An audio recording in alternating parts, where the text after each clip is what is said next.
Il y a 3 raisons fondamentales pour lesquelles tu vas accepter un projet. Il y a 3 raisons. C'est payant. 1, c'est payant. OK. 2, professionnellement, artistiquement, c'est édifiant.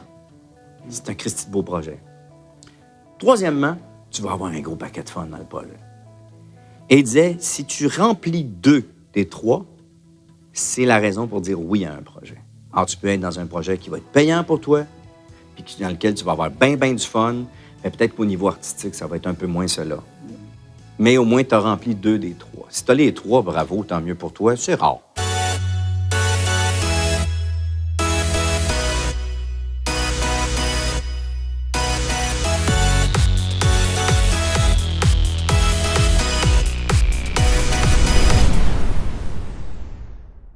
Bonjour tout le monde, bienvenue à l'École du succès. Cette semaine, on reçoit un invité, mon Dieu, comment non, le appelle-moi décrire? Benoît. Tout seul. Non, parce que mon Dieu, il y a que mon épouse qui m'appelle comme Ah oui, ça. hein? Oui. Parfait.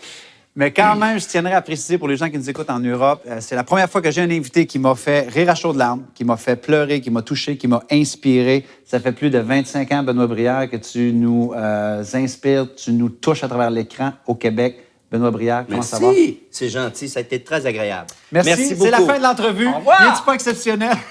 Tu vas garder seulement ce clip-là sur ton site Internet. Moi, c'est tout ce que ça j'avais résume besoin. ma carrière, Ouais. en fait. Je mets ça sur mon site et puis c'est bien parti. Aïe, aïe, aïe. Benoît, merci énormément de prendre le temps Mais vraiment, tout le plaisir est pour moi. de t'arrêter juste avant. Ben écoute, juste avant qu'on y aille Oui. en ligne, tu disais, je me sens un peu charlatan là-dedans. Oui.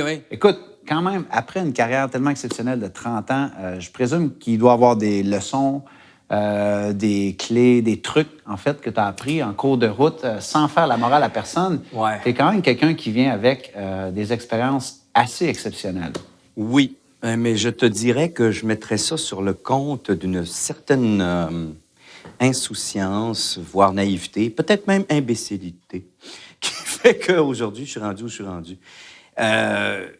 Je peux pas dire que je suis quelqu'un qui est fondamentalement gutsy, quelqu'un qui veut absolument y aller en avant. Je suis pas un carriériste. Ouais. Ceci dit, j'aime la carrière.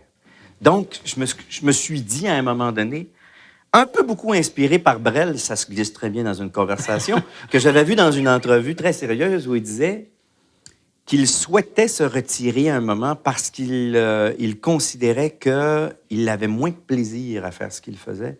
Et par conséquent, il était moins vrai dans ce qu'il faisait. Et ça l'horripilait.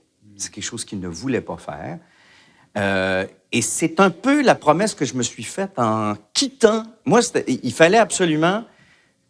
Je voulais bien gagner ma vie. Je n'étais pas riche, mais je voulais avoir un métier. Alors, et tu fais quoi à l'âge de 15 ans, 16 ans, où on commence à te demander, fais des choix? C'est la musique ou c'est les physiques? C'était quoi pour toi à l'époque? Parce que là, aujourd'hui, on connaît l'ensemble de l'œuvre. J'ai fait ce que tout le monde faisait à l'époque, c'est-à-dire, le plus simple pour moi, c'est de faire ma physique-chimie, puis ça va ouvrir un relatif large spectre. Avec ça, je vais aller au cégep. Cégep, qu'est-ce qu'il y a de moins contingenté puis qui est de plus large? C'est les sciences administratives. On va aller en sciences administratives. Puis là, tu dis, peut-être que je m'orienterais vers les sciences comptables. Believe it or not. Mais il me manque un cours de maths 203. Puis maths 103, j'ai rushé. Calcul différentiel et intégral, je sais pas si ça te rappelle pas des souvenirs. Oui, mais tant mieux! Mais ça me donne mal à la tête. Fait que j'avais pas maths 203. OK, retourne au cégep faire maths 203 pendant que je prends une session à l'Université du Québec à Montréal, pour ne pas la nommer, en économie, parce que les cours que je vais prendre là seront crédités dans les sciences comptables. Tu sais, on part de même, jusqu'à ce qu'à un moment donné, un 4 janvier, où je suis en train de les geler dans un parc la nuit, j'ai fait, OK, t'es un peu là. Ça fait plusieurs années que je fais pour faire, que j'essaye autour de, mais sans prendre un choix, sans faire un choix. Puis là, j'ai fait, depuis tout le temps, ce qui m'intéresse, c'est le jeu. Alors, essayons ça. Tu jouais à cette époque-là? Pas du tout. Vraiment? Ah, moi, Tchekhov, pour moi, c'était le défenseur en avant de Tretiak. Moi, il était à sa ligne avec Tretiak, puis c'était dans les belles années où le Canadien gagnait. Et donc, Mais comment est-ce que tu savais que le jeu était... Parce que, oui, il faut dire que j'ai fait 14 années de temps de la danse folklorique internationale. Fait que moi, j'ai commencé à m'adouer la scène par les pieds, ça s'est gâté plus tard, mais j'ai commencé par les pieds à l'âge de 5 ans. OK. Donc, J'ai traîné ça scène... jusqu'à 21 ans. Okay. Ouais. Et par chance, je sais que ça paraît pas comme ça, mais j'étais comme un genre de danseur élite. J'étais comme c'est moi qui j'avais des solos à faire. J'avais des solos à faire, OK, je sais, c'est drôle. Bon. Mais, Martin, calme-toi. Non, mais c'est OK, c'est l'image des collants. Mais parfait, sais, non, on n'était pas... Oui, des fois. Mais bon, en tout cas. Et c'était pas du ballet classique, là, quand même. Mais il reste que j'ai amadoué la scène et j'aimais la scène. J'ai aimé profondément la scène. Puis on a eu des expériences au primaire, des expériences au secondaire où on se disait, on fait des trucs, puis on monte ça au monde, puis ça marche, puis c'est cool, puis c'est tentant. À un moment donné, j'ai dit, oui, le jeu, devenir comédien, ça m'intéresse. Et là, il y a un mais pont, c'est devenu là, une folie furieuse. C'est devenu une folie furieuse parce que le pont n'a pas duré très, très longtemps. Je quitte l'école, finalement, je quitte l'université. Puis pour moi, c'est un big deal. Je voulais pas quitter l'université. J'ai quitté l'université. J'ai eu les meilleurs parents du monde qui ont fait « On te sentait très malheureux, c'est très bien que tu prennes une pause. Puis va vraiment vers ce que tu veux. » Ils n'ont aucune pression, tu sais. C'est tellement cliché d'entendre dire « Ah oui, j'aimerais ça finalement devenir comédien. » Puis ils vont dire « Oui, mais trouve-toi un vrai métier. Ouais. » Et non, il était très, très ouvert à l'idée. Fait que finalement, tout ça pour dire que de fil en aiguille, je me suis ramassé dans des cours privés avec Feu Charlotte Boisjoli qui enseignait des cours à la fois d'improvisation, aussi de travail de texte. Et fort de ça, j'ai fait les auditions de l'École nationale, je suis rentré à l'École nationale, j'ai fait mes 4 ans d'École nationale, je suis sorti de l'école et ça n'a pas dérougi. Tu sais, c'est devenu une folie furieuse. Tant mieux pour moi. Mais c'est pour ça que je dis qu'a priori, moi, c'est pour ça que j'ai un peu le sentiment d'être un charlatan, parce qu'à chaque fois, j'ai l'impression de devoir, encore aujourd'hui, et puis c'est correct comme ça, de devoir prouver que je suis à la bonne place. À chaque fois. Il n'y a aucun acquis, de toute façon, dans ce métier-là, dans aucun métier. Mais c'est très clair. Comment est-ce que tu vis? Est-ce qu'il y a une insécurité qui vient par rapport à ça? Donc, comment est-ce que tu vis cette... Ouais, hein? J'ai été très chanceux pendant les 14 années de Bell Canada. Oui, parce que les gens qui sont peut-être en Europe, je vais mettre un contexte, tu sors, en fait, de l'École nationale de théâtre. En 91. Et tu deviens, en fait, on peut... porte-parole, littéralement, de la plus grande compagnie téléphonique au Canada, Bell, et tu deviens la personne qui fait des publicités très, très, très drôles. Donc, tu deviens un personnage qui, en fait, c'est tellement drôle que les blagues se répètent dans les bureaux, dans le quotidien, dans les maisons des Québécois, Québécoises. Donc, c'est à ce point tel contagieux. Oui. Donc, c'est un peu ton premier rôle. Ça a été celui qui m'a mis sur la map monde pour ce qui est du grand public, effectivement. Okay. Parce qu'en sortant de l'école, j'étais très chanceux. J'ai eu une première année de 6 productions théâtrales, alors que les saisons n'en comptent que 5 par théâtre. Comment t'as fait 6? Bien, c'est parce qu'il y a un moment donné où je vivais dans mon char. C'est littéralement ça. Je faisais une pièce pour enfants, 2 shows par jour, 2 fois 50 minutes. Après ça, j'allais à la NCT faire des shows en début d'après-midi, puis j'allais au TNM le soir faire un Molière. J'avais 4 shows par jour dans 3 productions différentes, et ça a été ça pendant un mois. Ça t'est arrivé de coucher dans ton auto pour de vrai? Pour vrai. Surtout manger dans ma voiture, beaucoup manger dans ma voiture. Je dis pas l'état du char, je te dis que c'était pas, je peux pas inviter d'amis. Mais c'est ça. Donc j'étais, pour le petit milieu, parce que ça demeure un très, très petit milieu, du théâtre, j'étais connu, mais pas le grand public télévisuel.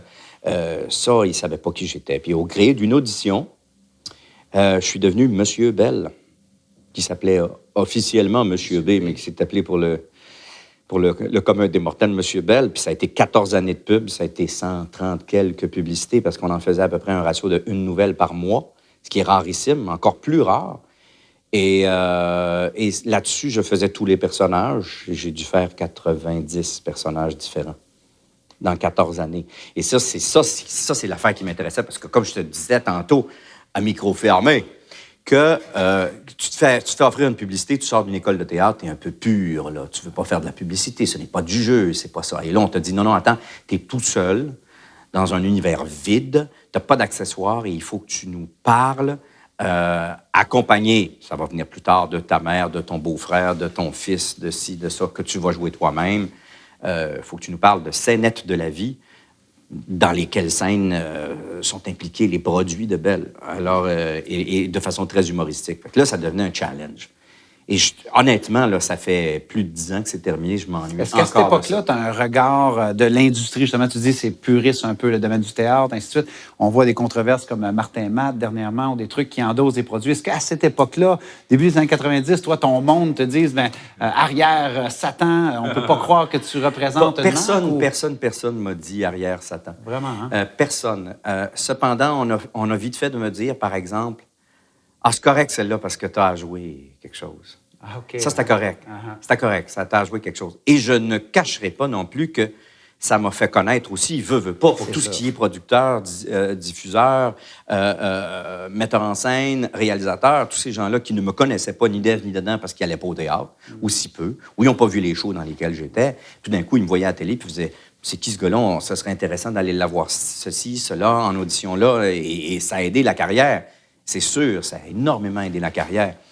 Mais c'est ça. Ça a été un élément déclencheur, vraiment, les publicités de Bell. Tu parlais tantôt d'insécurité, il n'y a jamais rien d'acquis. Non. Donc, comment est-ce que on a des gens qui nous écoutent, porteurs de projets, des leaders, des entrepreneurs, beaucoup de difficultés des fois à gérer cette insécurité-là entre mandats. Donc, toi, tu es un pigiste de carrière, en fait, si on veut. Ouais. Comment est-ce qu'il y a eu des moments plus difficiles? C'est que tu penses que c'est ton dernier show, puis tu te dis, les gens vont m'oublier. Mais tout le temps. Vraiment, hein, encore aujourd'hui. Mais les gens pourraient ne pas croire ça, non, de vraiment, se dire, il y a confiance en lui, il est toujours drôle, il nous fait toujours rire, il nous émeut. Et il ne pense pas qu'en arrière-scène, il y a l'humain qui doit gérer, lui aussi, sa propre business et l'insécurité. Oui, et qui plus est, à partir du moment où tu as des enfants, tu as d'autres responsabilités. Et là, tu te dis, OK, là c'est plus juste essayer d'être un peu bohémien, puis c'est pas grave si on ne gagne pas très bien notre vie. Il y a une réalité. Tu fais un peu, là, là, je suis soutien de famille, il faut absolument que je sois présent, il faut que je réponde présent à tout ça, là. C'est une petite pression supplémentaire. J'ai toujours été très, très, très bon, ceci dit, pour me mettre énormément de pression. Mais je gère bien la pression que je me mets. Okay. C'est ça l'avantage que j'ai, en fait. Et c'est pour ça que je parlais tantôt d'insouciance ou même d'imbécilité, parce que c'est pas quelque chose qui va m'arrêter dans un défi d'envergure, une nouvelle patente. C'est pas ça qui va m'arrêter. Au contraire, la nouvelle patente va faire en sorte que je vais faire « Yeah! On y va! » Et je me souviens, on était, quand on a fait l'animation, par exemple, de la première soirée des masques, où on honorait un peu l'équivalent des Molières en France, où on honorait les gens de théâtre, ils ont choisi Benoît Briard, Martin Drainville pour faire l'animation du premier gala. Nous sommes des gars de théâtre d'abord et avant tout, mais puisque nous avons fait de la télévision par le fait même, et nous avons connu aussi des carrières intéressantes à la télévision, là, tout d'un coup, on devenait les impurs du milieu. Et là, on se faisait dire par les gens du milieu qui te caressent à l'année longue pendant des années, ah non, ils ont choisi les clowns de la TV pour faire l'animation du gala. C'est un gala sérieux. Tout ça a fait en sorte qu'on était très nerveux. Soir de diffusion du gala, en fait, soir de gala, parce que c'était en direct à la télévision. C'est un autre paire de manches, le gala, en direct. Et, mais cette espèce d'état dans lequel je suis, qui fait que j'y vais, je fonce, m'a énormément aidé. J'ai fait, écoute, j'y vais. Donc, de toute façon, dans ta carrière, de toute façon, je suis rendu là. J'ai tout fait ce qu'il fallait pour être rendu là. J'ai bien répété, j'ai bien travaillé, je fais confiance au travail qui a été fait. Si je ne fais que ce qui a été travaillé, ça devrait normalement bien fonctionner. Mais si en plus, je laisse libre cours à ma spontanéité, parfois à mon talent d'improvisateur, ben là, ça peut juste aller mieux. Ou pire, mais ça va se passer. Il y a quelque chose qui va se passer. Fait que ça, j'ai profité largement de ça toute ma carrière. Mais je suis toujours, à chaque projet, c'est le dernier. C'est vraiment, potentiellement le dernier. Alors, je joue pas ma vie. J'ai joué ma vie déjà. Aujourd'hui, je me calme un peu, 52 ans, je me calme, mais je joue quand même quelque chose de très, très important. Ça ressemblait à quoi quand tu jouais ta vie? C'est que tu mettais trop l'enjeu sur la finalité, tu oubliais pourquoi tu faisais ce que tu faisais? Ça ne devait pas nécessairement être très, très facile à vivre au quotidien. Pour la dame qui est toujours mon épouse, quelle femme patiente. Je devais pas être... Je suis dans ma tête. Je suis dans ma tête. C'est quand on est embarqué dans une affaire de même. Est-ce que tu es le genre de personne qui a été affectée par les critiques, parce que le regard des autres? Vraiment? Énormément, puis en même temps, j'ai fini par m'en détacher assez rapidement de ça, parce que j'ai réalisé qu'un succès Comme un flop, le maximum de temps que ça va durer, c'est 2 semaines. C'est très intéressant. En termes de... Et puis là, je suis généreux, 2 semaines. Parce qu'avec les nouveaux médias, aujourd'hui, ça dure 72 heures. Alors, c'est toujours le show de l'année ou le pire. Tu finis par relativiser. Surtout quand tu as des enfants. Je te dirais, à partir du moment où tu as des enfants, où il y a quelque chose qui te raccroche, qui te grande, des racines profondes, mauvaises ou bonnes, tu préfères les bonnes, mais les mauvaises deviennent très relatives par rapport aux bonnes, tu sais. Puis, je suis capable de lire une bonne critique et de faire « Wow, ouais, c'est intéressant ». Et je ne suis pas d'accord avec lui sur tel point de vue. Je trouve que là-dessus, on n'est pas à ce point parfait. Ça va aller mieux. On va être de mieux en mieux. Mais ce soir... Puis, de toute façon, il y a un vieil adage anglais qui dit « You're as good as the last show you did ». Fait que et c'est vraiment ça. Et puis c'est vraiment le show dans le sens où la soirée. Demain, et ça, c'est la pression que j'aime me mettre. Je dis j'aime, c'est malgré moi. Demain, les gens auraient droit à un meilleur show, même s'ils payent le même prix que les gens qui sont venus ce soir, auraient droit à un meilleur show que ce soir parce que j'ai un show de plus d'expérience en termes de carrière, mais aussi en termes de l'histoire que je suis en train de raconter. Je la possède mieux. Ouais. Je la possède mieux. Donc, pour moi, c'est impossible, et j'en vois qu'ils le font, et je trouve ça effrayant. C'est impossible de m'asseoir sur quelque laurier que ce soit. D'abord, c'est pas confortable. Puis deuxièmement, je me dis, tu peux pas juste jouer le minimum requis. Faut que tu donnes absolument tout sur scène, parce que nous sommes de grands privilégiés d'avoir été choisis pour être sur scène ce soir et de jouer ce qu'on joue. Et d'avoir été choisi par un public qui a décidé, chez lui, à un moment donné, de prendre une partie de son salaire, de payer un ticket, de se déplacer. Dieu sait que c'est de plus en plus difficile. Ouais. Et de se déplacer et d'aller remplir un banc vide et de jouer le rôle qui lui est attribué, le rôle du spectateur, et d'oublier, après la 3e minute du début du spectacle, que je ne suis pas en présence de Benoît Brière, je suis en présence d'un personnage qui s'appelle Pierre Jean-Jacques. C'est ça l'idée. Alors, le spectateur a une responsabilité et il a accepté de faire ça. Donc, je me dois, moi, d'être là, sur scène, présent, et d'être bon, et d'être totalement là. Malade ou pas. Ça, c'est une réalité qui appartient aussi à notre métier. Oui, exactement. C'est une question que je voulais poser. C'est, comme en anglais, the show must go on. Oui. Tu as un conflit avec ta femme, il y a un truc qui ne fonctionne pas avec les enfants. Que ça n'importe peu. C'est ton métier. Ouais. Parce que des fois, quand on vous voit jouer, tu te dis comme, ben ouais, t'es tellement présent, quelle scène exceptionnelle, mais personne ne sait que 30 minutes avant, tu as eu la pire appel téléphonique de ta vie. Comment est-ce qu'au fil de ta carrière, est-ce que c'est quelque chose qu'on apprend ou... Je ne sais pas si on l'apprend vraiment. Je te dirais qu'à un moment donné, par force justement d'être professionnel, ça peut tellement être péjoratif, ce que je vais dire là, mais tu sais ce que tu as à faire, tu sais ce que tu as à livrer, et ça ne regarde personne. Des autres gens qui sont sur le plateau de tournage, l'auteur qui s'est battu sans frais, sans honoraire, à écrire un texte puis dans lequel il te voyait, il l'a écrit pour toi, admettons, quelle chance inouïe. Ou tout simplement, tu as passé une audition puis tu l'as eu, bien, ça demeure que tu en fais tien, tu le fais tien, ce personnage-là. Lui, il peut être touché, il peut être remué par ce que tu vis, mais là, here and Action. Now. Et c'est là que ça se passe. Il y a la même chose sur scène. Mon père est décédé un matin, je jouais sur scène le soir. Vraiment? Et je jouais en plus un personnage qui était une copie conforme de mon père. Non. Ouais, alors, t'es là, tu joues.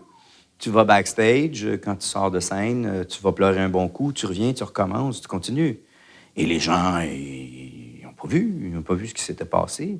Fait que, tu sais, c'est la réalité avec laquelle on doit travailler. Mais c'est pas facile, mais il n'y a pas de secret.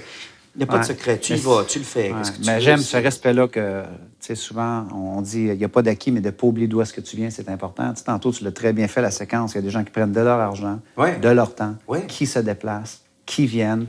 Et là, c'est un peu d'honorer, en fait, cet art-là. Ces gens-là continuent de célébrer l'art. Donc, vous êtes venus. C'est bien que tu utilises, justement, le célébrer, parce que c'est une célébration. Tous les soirs, c'est une célébration. On n'est pas du tout dans l'Eucharistie, on n'est pas dans la religion, mais on est dans une forme de communion. Parce que, encore une fois, je le dis, au théâtre, c'est très, très vrai au théâtre. C'est vrai pour tous les médiums, mais on ne le sait pas parce qu'on ne les voit pas. Mais au théâtre, on les voit, ils sont là, ils sont avec nous. Ils ont accepté le deal de jouer un personnage. Parce que le spectateur n'est pas que assis là. Une comédie, on le sait, une comédie, on est garant du premier rire. Le premier rire, et c'est tel type de rire, y est-tu fort, y est-tu pas fort? Ça va jouer sur l'ensemble du spectacle après. Alors, le premier rire est garant les autres, en fait, sont garants du premier. C'est un peu comme un effet domino. Oui, oui. Ouais. Et souvent, là où on est mauvais, c'est quand le premier rire n'est pas à notre goût. Et là, on en fait trop. On surjoue. On surjoue, on essaye d'en mettre plus, justement, pour aller les chercher davantage. C'est souvent là qu'on les perd davantage. C'est arrivé, ça, à moult reprises, à tout le monde qui a fait de la comédie. Et même dans la vie tous les jours. Ouais. Quand on n'est pas validé par son interlocuteur, des fois, on peut surjouer ou on devient inconfortable. C'est ça. Et c'est pour ça que j'aime tant le théâtre par rapport aux autres médias. Parce que c'est très agréable de tourner pour la télévision, pour le cinéma. Mais une fois que la scène est tournée, c'est terminé. Puis ce qui est épouvantable, en fait, aussi, c'est que ta première journée de tournage, on n'a souvent pas de répétition, on n'a même pas de lecture. On a eu le texte, aimes-tu ça, etc. Où on va avoir une lecture. Aucune idée que ça se produit comme ça. Et là, tu arrives au premier jour de tournage, les premiers tours de manivelle sont... En fait, ton personnage, tu l'inscris là. Tu comprends? Fait que là, tu as eu une inspiration sur le moment, tu as fait tel truc, puis on t'a dit, ça, c'est bon, ça. Tu dis, c'est ça que tu vas traîner, mon champion, pour l'ensemble du tournage, là. Il n'y a pas eu de préparation qui ont fait en sorte que ça a été un choix. C'est un coup de l'instinct. Souvent, c'est un coup de l'instinct, puis après ça, on part avec ça. Alors que théâtre, déjà, tu as travaillé quelque chose sur 6-10 semaines de répétition, tu as raffiné quelque chose, mais qui va continuer soir après soir devant... Parce que c'est vraiment devant un public que tu vas expérimenter si tu as fait les bons choix en répétition. Et très souvent, tu les as pas faits. Ouais. Et c'est en ne les faisant pas que tu améliores, en fait, Exactement. le spectacle. Exactement. C'est en continuant de travailler. Je dis tout le temps, quand on fait des longues runs, là, comme faire un théâtre d'été, évidemment, au Québec, faire une longue run, c'est le théâtre d'été parce qu'on va faire 60 représentations. Ça, c'est pas bon pour les Français. Les Français vont faire... Mais c'est le début. Nous, c'est pas mal ça. On fait 60 shows, c'est fini. Je dis souvent à des amis qui sont venus dans les 10 premiers, revenez à la fin. Revenez voir le show dans les dernières. Ah oui, hein? Vous allez voir qu'il y a une différence. C'est le même texte, ça va être les mêmes mots aux mêmes endroits, mais il va y avoir une chimie. C'est organique. Il y a quelque chose qui va s'installer qui n'est pas là. Tu disais que tu as toujours eu une passion un peu pour la scène dès ton jeune âge.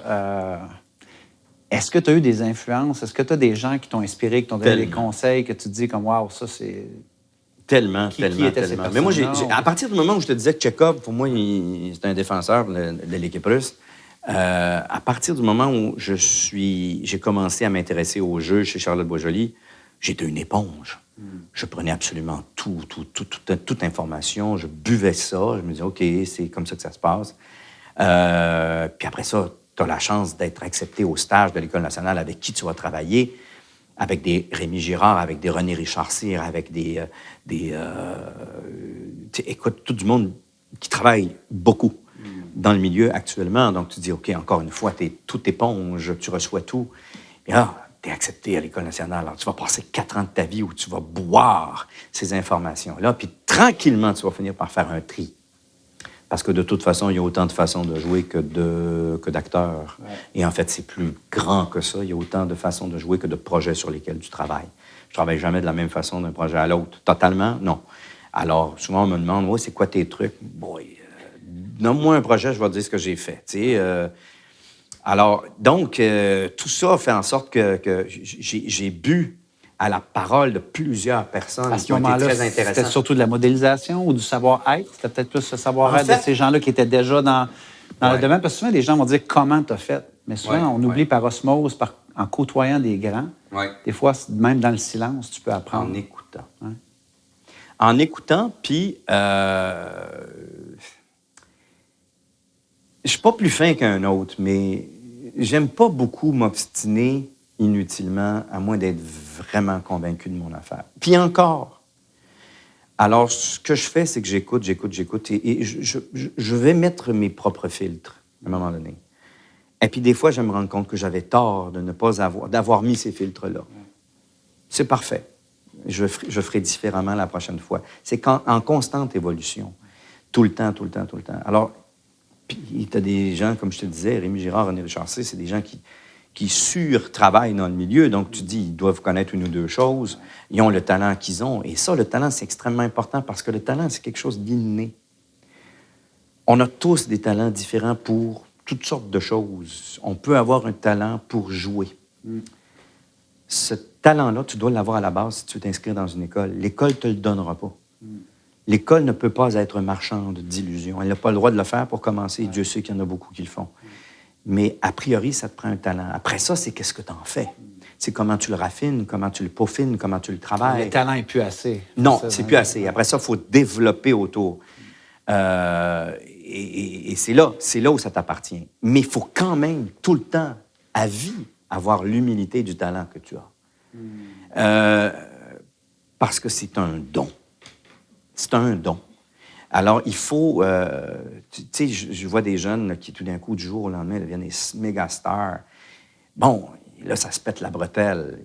Ils n'ont pas l'expérience pour se calmer le gros lot. Tu comprends-tu? Ils n'ont pas l'expérience pour dire... Et la vie va les rattraper. La vie va les rattraper. On va leur imposer cette humilité. On va leur taper ses doigts à un moment donné, puis ça risque de faire mal. Et des fois, pour certains, ça fait plus mal que d'autres. Donc, des fois, je passe par en arrière, puis je fais... On se détend. On choisit une narine, puis on se détend, puis... et tu es, encore une fois, tributaire de chacun des projets. Je veux dire, ton succès, il peut être là, maintenant, c'est formidable. Après ça, tu peux disparaître, puis on ne saura jamais pourquoi, puis on ne te voit plus, puis pour toutes sortes de raisons. Fait que, arrange-toi pour rester. Parce que percer, c'est une chose, demeurer, c'est une autre chose. C'est autrement plus difficile de demeurer que de percer. Mais si on parle de gens qui m'ont influencé, moi, j'ai eu vraiment un mentor. Et encore à ce jour, il est décédé, malheureusement, pour nous tous. Mais tu fais 4 ans d'école nationale, tu travailles régulièrement avec les mêmes professeurs qui sont des gens extrêmement intéressants. J'ai eu une école idyllique. J'ai adoré mon école nationale. Je dis ça parce qu'il y en a qui... c'est pas le cas. Puis c'est correct, parce que nous sommes nos propres instruments. Un instrumentiste débarque avec son violon. Son violon a une corde de pété, je peux plus jouer. Tu comprends? Faut qu'il parte chez le luthier, il part chez le luthier. Il arrive avec un violon B, il est moins bon, il est moins ci. Il y a toutes sortes de bonnes excuses. Nous sommes nos propres instruments. Il n'y a pas d'excuses. Puis c'est jouer avec les émotions. Nous sommes toujours obligés d'être à livre ouvert. Ça prend donc des professeurs qui ont beaucoup de doigté, beaucoup de respect pour les individus avec qui ils travaillent et qui n'espèrent pas les casser. Parce que là, tu vas refermer une carcasse qui était déjà très difficile à ouvrir par pudeur, par timidité, par... C'est un langage qu'on entend souvent dans le monde du théâtre. Casser... Oui, là, ça, c'est du monde qui cherche à redorer le blason de leur propre célébrité ou de leur... Puis c'est juste dommage parce que ça brise du monde. Mais... Est-ce que ce mentor-là était un enseignant à l'école de théâtre? Il était un enseignant à l'école et il nous enseignait 3 mois sur 4 ans. C'est écoute, Pierre Lefebvre, feu Pierre Lefebvre, je pense à lui. Pierre Lefebvre a commencé par être un comédien, metteur en scène, directeur artistique, puis directeur de l'École nationale de théâtre de Strasbourg. C'est un Français, personne n'est parfait. Et c'est la France qui va aimer ça. Oui, exactement. On les adore. Nos cousins. Moi, chaque fois que je vais là-bas, ils me disent « T'es vraiment un bon conférencier pour un bûcheron. » Tu vois, ben oui, c'est parfait. C'est parfait. C'est là. Alors, je ne sais pas si on a compris à date. En tout cas, on fera le sous-titrage. Exactement, les sous-titres, exactement. Alors, tu ris, mais à Cannes, les sous-titres des films québécois sont en anglais. Vraiment? Oui, mais c'est probablement parce que c'est la communauté internationale qui est là. C'est une blague, hein? C'est une blague. On vous aime. On vous aime, les Français. Donc, c'est un Français, Pierre Lefebvre, et il a enseigné le masque neutre et masque de caractère. Je dirais pas les 4 plus grandes écoles, c'est pas ça, mais les 4 écoles qui ont inspiré les films, les séries, les comédies musicales telles que Fame, tout ça. Le Juilliard, il y a certainement l'École nationale de Strasbourg, il y avait l'École nationale de théâtre du Canada à Montréal. Et quel autre qu'il y avait? Il y avait à la RADA, il travaillait à la RADA, la Royal Academy of Dramatic Art à Londres. Il se promène comme ça, tu sais, il faisait 3-4 mois, son année. Mais c'est d'abord un maître de jeu, un metteur en scène, tout ça. Et son enseignement fait d'un respect, avec énormément d'amour aussi. Et c'est beaucoup le langage du corps. Moi, ça me parle beaucoup. Ça me parle beaucoup parce que sinon, pourquoi le cinéma muet a fonctionné? Il n'y a pas de raison s'il a fonctionné. C'est parce qu'on traduit beaucoup plus d'informations avec notre corps qu'on va en traduire avec notre bouche. N'en déplaise aux auteurs, il y a des textes formidables. On s'entend et on en a besoin. Mais c'est le corps qui va interpréter sur scène. Et souvent, le corps, dans le quotidien, va dire le contraire de ce qu'on va dire. Et c'est là où l'information va passer le mieux. Donc, c'est ce travail de vérité ou de dichotomie avec ce que tu es en train de raconter sur le corps. Et ça, là, c'est fascinant. Et quand on te fout un masque, là, tu n'as plus rien pour exprimer autre que le corps, des états, de vivre une situation. Quand on parle de l'importance d'incarner, Oui, en fait. absolument, absolument. Donc, ça a été excessivement formateur. Puis tu vois, c'est 3 mois dans 4 années d'école. Puis je suis encore sous son joug. Je suis encore sous sa façon de travailler, sa façon de voir le jeu en général. Puis c'est drôle parce qu'en sortant de l'École nationale, dans ma première année de théâtre, dans mes 6 pièces, il y a eu, entre autres, un show que j'ai créé avec Stéphane Jacques, qui était dans ma classe à l'École nationale de théâtre du Canada. On a monté ça au Katsu, ça s'appelait Nez à nez. Et lorsqu'il est revenu l'année suivante pour travailler avec les finissants, puis nous étions sortis de l'école et on était en show, on l'a invité voir le show. Et ça, c'est un geste de maître pour moi. Je le vois encore assis dans la petite salle du Katsu, dernier rangé en arrière, qui est un petit peu surélevé. C'est peut-être pas une bonne idée, par exemple. Tu sais, ton mentor est dans la salle, tu le sais, mais tu dis, il se perd dans la foule. Non, il est dans la rangée qui est un petit peu plus haut que les autres. Fait que tu le vois très, très bien. Alors, les gens, ici au Québec, on applaudit, on se lève. C'est assez courant. Même si on a aimé moyennement, on va se lever pour dire bravo. Fait que c'est pas nécessairement un signe ou un gage de succès ou de « t'as bien fait ta job ». Et je le vois encore, là, du fond de la salle. Les gens applaudissent, se lèvent. Et lui, il me regarde et il a juste fait. Et il a fait. C'est comme s'il m'avait dit, t'as le droit d'être là. You're one of the boys. Wow. À cette heure, c'est à toi. Vas-y. Et ça n'a jamais dérougi depuis, tu sais. J'ai comme eu le droit de faire ça, malgré tout. Et je n'arrête pas de me sentir charlatan.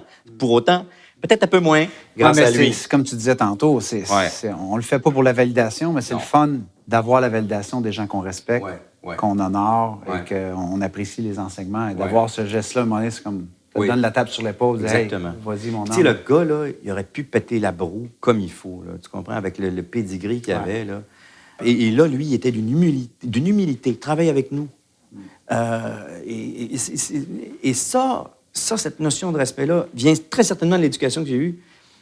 Mais ça m'a donné aussi un bon coup de main parce que on se doit impérativement dans ce métier-là de respecter tout un chacun. Et quand je dis respecter tout un chacun, c'est facile d'avoir la grosse tête parce que tu es reconnu. Trop de gens vont vouloir faire le métier parce que c'est ça le lot réservé, alors que c'est faux. Alors que c'est faux. C'est une infime minorité là, qui vont réussir à connaître une forme de reconnaissance. Ben, comme tu disais, le succès comme une défaite, 2 semaines, 1 semaine, c'est fini. Oui, si tu le fais que pour cette semaine-là, puis ton identité devient ça là, le nombre de jeunes qui viennent me voir, qui me disent « Moi, j'aimerais ça passer à la TV », t'es mal parti. Moi, j'aimerais ça devenir comédien. On va travailler. Et c'est important, cette humilité-là, ça fait partie, en fait, de ton savoir-être, de tes démarches. Parce que même quand t'es arrivé... C'est primordial pour moi pour être rendu là où je suis rendu aujourd'hui. C'est primordial parce que, autant au milieu du cinéma que télévision ou au théâtre, celui ou celle qui fait les accessoires, s'ils sont pas bien faits, qui a l'air fou sur scène. Bibi! Ça sera pas, la personne ne va pas sortir de la salle en disant « Mon Dieu, les accessoires d'un tel. » Non, ils vont dire qu'il a l'air con avec son fusil. Hein. Tu sais, alors, si moi, ces gens-là, je les respecte pas dans leur travail, je les aide pas à mieux travailler. Le public, les gens me disent beaucoup « Mais vous êtes sympathique. » Je fais « bien, la bombe saute. » Il reste une dizaine de personnes sur la planète. T'as un menuisier, t'as un plombier, t'as une infirmière, t'as un médecin, t'as un comique. Lequel dans la gang a l'air plus fou, d'après toi, pour bâtir, là? Je vous ferai rire pendant que vous bâtissez. Peut-être à ça que je servirai, tu comprends? Fait que, tu sais, à un moment donné, Puis ça peut être tellement passager, tellement éphémère. Je me dis, quand ça passe, puis que les gens ont aimé, c'est un peu mon devoir aussi de de leur dire merci. Ben, De tu le me fais donner bien la parce- chance de le faire encore et de le faire aussi souvent. Et tu le fais bien parce que vous ne pouvez pas être témoin de ça, mais quand tu es arrivé, tu étais vraiment terre à terre, tu t'es mis à faire des blagues avec nous, tu sais, Oui, de la région d'où tu viens. Tu sais. J'ai passé la balayeuse. Ah, ça, je ne l'ai pas vu. On l'a peut-être sur Oh, caméra. ben là. OK. Mais on entend souvent la phrase dire tu sais, rencontrez pas vos héros, vous pourriez être déçus. Ben, tu sais, en fait, Et j'aime que aussi oui. rencontrer des gens. Et c'est fréquent. Ah oui, hein? Et c'est fréquent. Ça t'est déjà arrivé? Oui. Sans nommer personne, mais. Oui, absolument, absolument. Tu as une immense déception. Et tu as l'inverse, qui te marque à vie. Pourquoi est-ce qu'on ne ferait pas ça? Tu as l'inverse. Je marche, ça se place bien dans une conversation. Je marche à Londres avec mon épouse. On marche sur un trottoir et il y a un gars qui est là sur le coin d'une rue, en face d'un théâtre, qui a un petit verre de styromousse, petit café tiède, là, tu sais, de l'eau de vaisselle. Pourtant, il est capable d'avoir du bon café à Londres. Et il est là sur le coin, il attend. Et on le croise. Et ma blonde et moi, on a comme un arrêt. Tu sais, on fait... C'est Kenneth Branagh. Et c'est le célèbre acteur, metteur en scène Kenneth Branagh qui est là. Et là, je fais « Oh boy! » Alors, ma blonde me dit « Va lui dire bonjour. » Je dis « Ben non. » Je dis « Je ne vais pas aller le déranger. » Puis là, je me dis, dans le fond, aller dire bonjour, merci. Je suis un fan, bonjour, merci. Alors, je vais le voir, vite. Je tends la main. Hello, my name is Benoît Brière. Huge fan of yours. I'm a French-Canadian actor. Nobody's perfect. And you're an inspiration all across the sea. Really, what are you doing, Benoît? Well, actually, right now, I'm working on Shakespeare. Really? What are you working? Une demi-heure. On a été une demi-heure. Démontrer de Ouais, l'intérêt. absolument toute la conversation, je suis encore un peu gêné de ça aujourd'hui, était axée sur moi. Alors que c'était pas ça que je voulais. Moi, c'était pas ça du tout mon intention. Mon intention, c'était de faire... Parce que c'est un gars que j'admire, parce que c'est un gars qui fait un peu la même chose. Disons, je vais dire, dans le sens inverse, c'est mieux de même. Je fais un peu ce que lui fait. C'est-à-dire qu'il fait de la mise en scène de théâtre, fait de la mise en scène d'opéra. Il a mis en scène, il a les moyens que j'ai pas, il a mis en scène des pièces de Shakespeare pour le cinéma. C'est toujours lui qui le fait. Mais le fait qu'un monument comme ça s'intéresse à toi, ça t'a marqué. Et vraiment, ça a été extrêmement respectueux, friendly. Tu sais, encore aujourd'hui, je fais « Hey », puis je me souviens de ce qu'on s'est dit, puis je me souviens de ce qu'il m'a dit. Puis, tu sais, puis c'est là que tu te rends compte aussi, au gré d'une conversation d'une demi-heure avec un gars comme ça, que c'est les mêmes pépins, c'est les mêmes angoisses, c'est les mêmes affaires, tu sais. Tu sais, tu dis à ce gars-là, Kenneth Branagh, tu dis, oui, j'espère que la carrière va continuer. Ça va bien, j'espère que ça va continuer. Quoi? Qui dit, yeah, I know, we never know. Puis tu fais, même lui, il a ses incertitudes.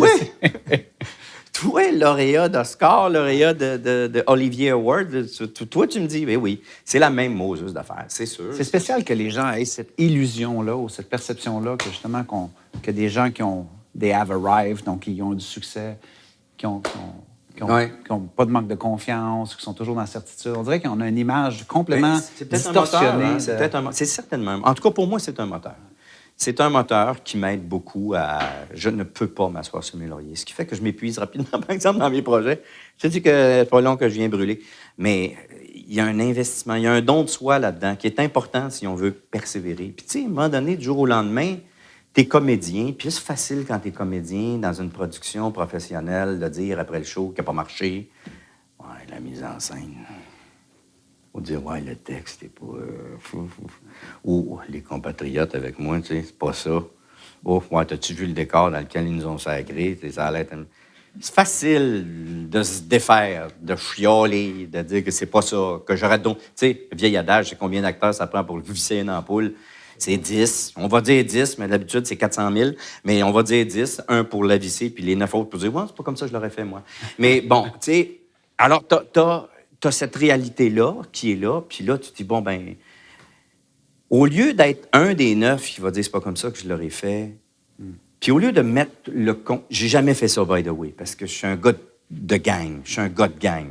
Et je suis un excellent spectateur. Même dans un mauvais show, je vais sortir du show et je vais dire... Je vais saluer le travail qui a été fait, même si ils ne sont pas arrivés, parce qu'on ne sait jamais. On ne sait jamais. On pense qu'on possède tous les éléments pour arriver à un résultat X, puis finalement, pour toutes sortes de raisons, tu n'y arriveras pas, puis ça ne marche pas. Puis là, coudonc, tu vas vivre avec la réalité que tu as joué dans un show qui ne marchait pas. Ou tu n'étais pas bon dans un show qui marchait. C'est aussi vrai. Ça t'est arrivé de ne pas être bon? D'avoir l'impression que tu avais manqué une question piège, là. Ouais, non, à mon goût, non, c'est ça. très souvent. Ah oui, hein? Extrêmement souvent. Je suis très mauvais critique de moi-même. Très mauvais critique de moi-même. Me regarder à la télé, c'est un petit peu une expérience difficile.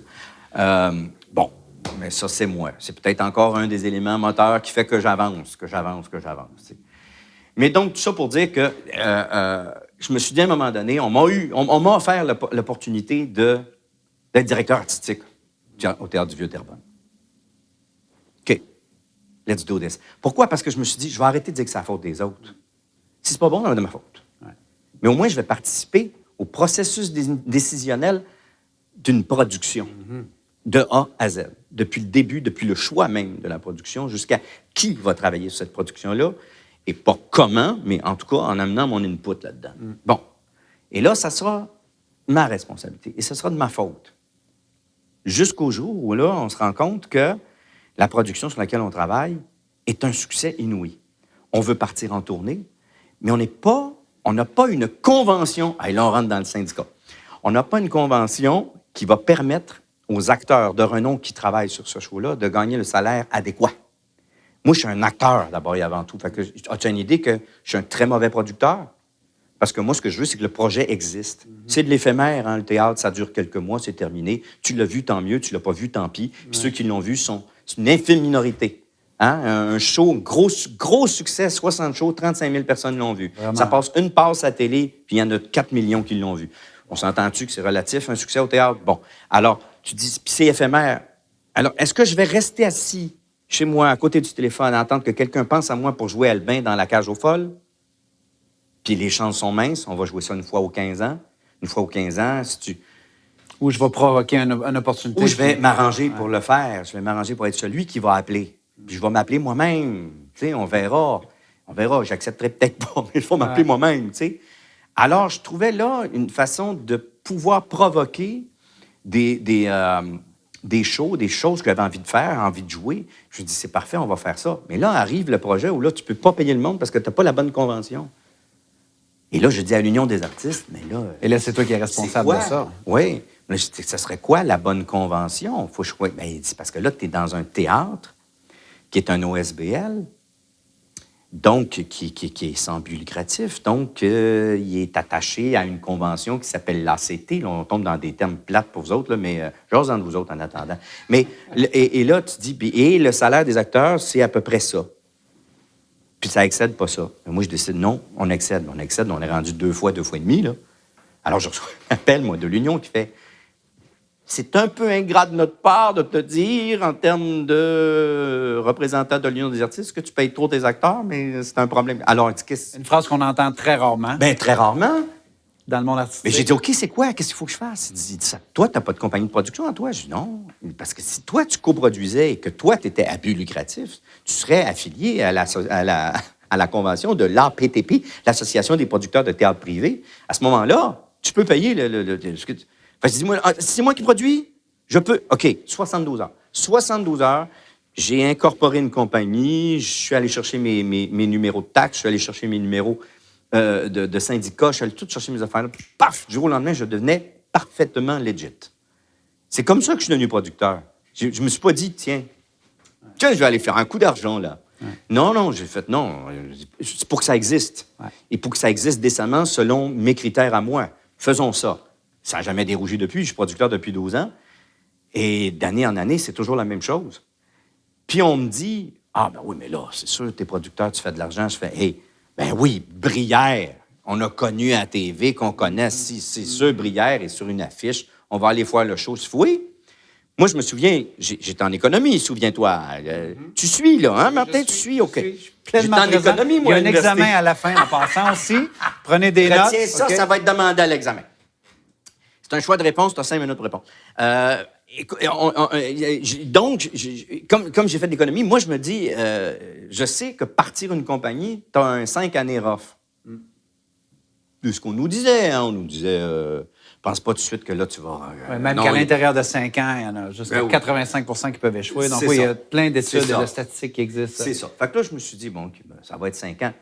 Et oui, Brière, la star de théâtre, de cinéma, tout ça, de télé, tout ça, il devient producteur, puis il joue dans le show en plus, fait qu'il est sur scène, c'est sûr ça va marcher au bout. Non, non. Ça m'a pris 5 ans pour arriver au break-even. Wow. Ça m'a pris 5 ans pour faire, OK, on est rendu là, peut-être que là, on va commencer à faire des profits. Pour toutes sortes de raisons. Pour toutes sortes de raisons. Mais, tu sais, j'aurais pu me décourager bien avant. Bien avant. Mais tout ça servait l'unique propos. C'est pour ça que je dis que je suis un mauvais producteur. Parce que moi, si j'arrive au break-even, j'arrive à 0 au final, je n'ai pas gagné d'argent comme producteur, je suis content. Le show a existé. Il a existé. Il s'est inscrit quelque part dans le temps et j'en faisais partie. J'étais là. J'ai joué ce personnage-là que je rêvais de jouer. Je l'ai joué. J'ai pas attendu... Un autre événement qui a changé ta vie, je suis pas mal certain, qui était important pour toi, qui est probablement un des rôles les plus importants que tu voulais jouer. En tout cas, c'est celui d'être papa. Oh, mais le plus important, de loin. De loin. Oh, de très, très, très loin. Ah oui. Puis, qu'est-ce que les autres pensent de tout ça, de leur papa maintenant, aujourd'hui? Est-ce qu'ils regardent ça avec un œil très extérieur. Détaché? Oui, hein? Oui. Ils ont quel âge maintenant? 16, 15 et 16. 15 et 16. Les 2 filles. Très détachés. C'est très bizarre d'être les enfants d'un comédien connu. Parce que je me souviendrai toute ma vie, à un moment donné, ce qu'elle voyait beaucoup de moi, forcément, parce que c'était sur toutes les chaînes à toutes les heures de la journée, c'était les fameuses publicités de Bell. Ouais. Et qui plus est, accompagné de ça, il y avait tout l'imprimé, donc la presse, des pubs Bell la presse, des pubs Bell radio, tout ça. Fait qu'il y en avait-tu des pubs de Bell? Fait qu'elle voyait papa déguisé en madame dans la presse, il voyait papa déguisé en squidgy dans la presse, il voyait une pub tu sais. Alors, à un moment donné, il se retrouve en société avec des petites amies à elle, et puis spontanément, la question vient, puis elle demande à la petite fille, « Toi, ton papa, il fait quelle publicité? » Parce que pour elle, c'est du commun. C'est ça qu'un papa fait. Tous les papas font ça. Ils font de la publicité. C'est tellement mignon. Qu'est-ce que tu veux le plus leur léguer à tes filles? Oh, mon Dieu! Qu'elle soit heureuse. Mais c'est très large. Qu'elles fassent vraiment ce qu'elles ont envie de faire. Et je serai là pour les aider. Je pense que c'est de mon devoir. Parents, en fait, pour toi. Absolument. Absolument. Dans l'amour inconditionnel. Oui, tu fais du théâtre, vas-y. Exactement. Bien dit. Merci, Martin. C'est vraiment ça. Tu sais, je voulais te montrer que je t'écoutais. Oui, encore. tu écoutes, tu suis, c'est bon. Ça va être bon l'examen, ça va bien aller. Oui, c'est la suite logique pour moi. Puis c'est d'être heureuse dans ce qu'elles vont faire. Tout ça en se respectant elles-mêmes et en respectant autrui. Mais je pense que c'est à la base, si tu te respectes toi-même, tu vas finir par respecter autrui. Tu sais, moi, je me suis dit, tant et aussi longtemps que je vais avoir du fun de faire le métier, je vais le faire. Le jour où j'ai moins de fun, il faut que je me fasse. C'est un devoir pour moi, c'est une notion de respect pour moi de dire, j'arrêterai, je ferai autre chose si j'ai plus de fun. Il y a même un entrevue que j'ai lu de toi que tu disais qu'un des éléments super intangibles d'un projet, c'est l'indice bonheur. Oui. Oh, que oui. Toi, c'est super important. Oh, que oui. Bien, tu sais, il y avait Jean-Louis Miette, feu Jean-Louis Miette, qui a été pour moi un grand, grand, grand pédagogue. J'ai eu l'occasion de travailler avec lui, mais j'ai surtout eu l'occasion d'avoir été son élève à l'École nationale. Et il disait, il y a trois raisons fondamentales pour lesquelles tu vas accepter un projet. Il y a 3 raisons. C'est payant. 1, c'est payant. OK. 2, professionnellement, artistiquement, c'est édifiant. C'est un Christi de beau projet. 3e, tu vas avoir un gros paquet de fun dans le projet. Et il disait, si tu remplis 2 des 3, c'est la raison pour dire oui à un projet. Alors, tu peux être dans un projet qui va être payant pour toi, puis dans lequel tu vas avoir bien du fun, mais peut-être qu'au niveau artistique, ça va être un peu moins cela. Mais au moins, tu as rempli 2 des 3. Si tu as les 3, bravo, tant mieux pour toi. C'est rare. Si tu es pour être dans un projet qui est édifiant artistiquement, puis tu sens que ça va être payant, mais tu sais que ça va être un panier de crabes, va pas là. Va pas là. Benoît Brière. Monsieur... Oui. Merci Tu énormément. suis, c'est bon. Tu vas l'avoir à l'examen. Tu vas l'avoir. Je vais-tu passer, monsieur? Oh, je pense que oui. Merci énormément d'avoir apporté ton bonheur. Merci, c'était un Où grand est-ce plaisir. qu'on peut te retrouver? Est-ce que tu as une plateforme de prédilection? Non. Non. Mais ça s'en vient, par contre, je Oui, crois. oui. Je suis obligé. Écoute, j'ai plein d'amis acteurs à travers le monde. J'ai eu la chance de jouer avec du monde qui me disent « Ah, je vais te rejoindre sur Facebook. Non, tu me rejoindras pas là, c'est pas là. Appelle-moi. Ouais. Appelle-moi. Non, mais il y a aussi que le public rajeuni du théâtre aussi, puis tiennent à s'informer de nouvelles façons. Puis une façon de promouvoir le spectacle aussi. Absolument. À l'extérieur des réseaux traditionnels de promotion de spectacle. Donc, oui, éventuellement, vous me verrez sur Facebook et sur Twitter. Sans doute, ça s'en vient. Mais sinon, non, je suis pas là, mais je fais plein de théâtre. Je continue au théâtre, je continue de produire, encore une fois, avec mes Pour potes. l'instant, on va avoir une excellente entrevue sur YouTube, sur ça, c'est pas- Facebook. Ouais, il y aura ça Ouais, et qui circulera sur le merci web. puis, énormément ça fait d'être venu nous plaisir, cher rencontrer. monsieur. Très, fait plaisir. très apprécié. Pour les Français, je vais jouer Art au Rideau Vert la saison prochaine. Je dis ça parce que je prends le rôle de Fabrice Lucchini. Rien de moins. Non. J'aimerais ça terminer là-dessus, si c'est possible. Coupé!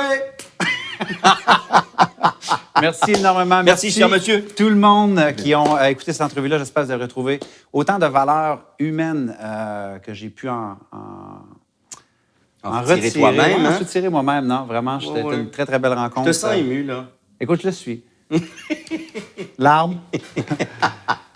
Et encore une fois, si vous connaissez des gens qui peuvent se sentir inspirés par cet entretien-là, sentez-vous à l'aise de partager cette entrevue-là. Et sur ce, eh bien, tant qu'à moi, je vous revois la semaine prochaine pour une autre émission de l'École du succès. Au revoir tout le monde.